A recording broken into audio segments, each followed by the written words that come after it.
अस्सलाम वालेकुम जी। उम्मीद करने कि तुम बखैर आफियत होवोगे। बहुत सारे नवे शौकीन भाई पुछते हैं कि असी शौक शुरू करना चाहते हैं तो असी किहड़ी शै तो शुरू करिए, घोड़ा रखिए, घोड़ी रखिए, किस एज की घोड़ा घोड़ी रखिए, तुहाडा की मशवरा है? भाई मेरी पर्सनल ओपीनियन है, किसी ने इस तो इख्तलाफ भी हो सकता है।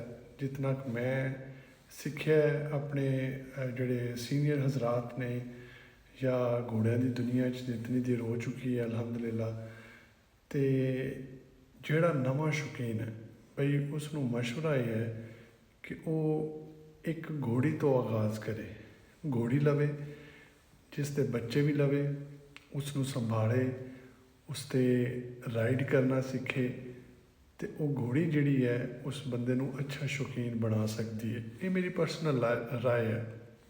बजाए इसके कि वो जिहड़ा यंग घोड़ा लवे जिहड़ा उन्हें तंग करे, या फिर वो बच्चा लवे जिहड़ा उहदे कोलों संभालिया भी ना जाए, तो बेहतर यह है कि एक बच्चे देने वाली घोड़ी लवे जिहड़ी कि ज़्यादा तेज़ तरार ना होवे, और घोड़ी वैसे भी जिहड़ी है वो अच्छे ब्लड की होनी चाहिए है।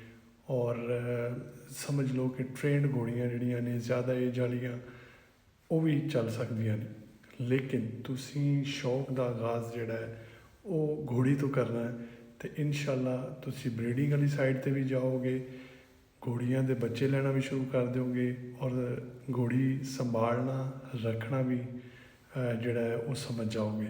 फिर थोड़े वास्ते एक जवान घोड़ा रखना आसान हो जाएगा, उन्होंने संभालना आसान हो जाएगा, और सारी ताज़ीदारे दियाँ जितने भी कवानीन ने असूल ने वो तुसी समझ जाओगे। अपने दुआ च याद रखना, तो वीडियो लाइक शेयर जरूर करा करो। अल्लाह हाफिज़।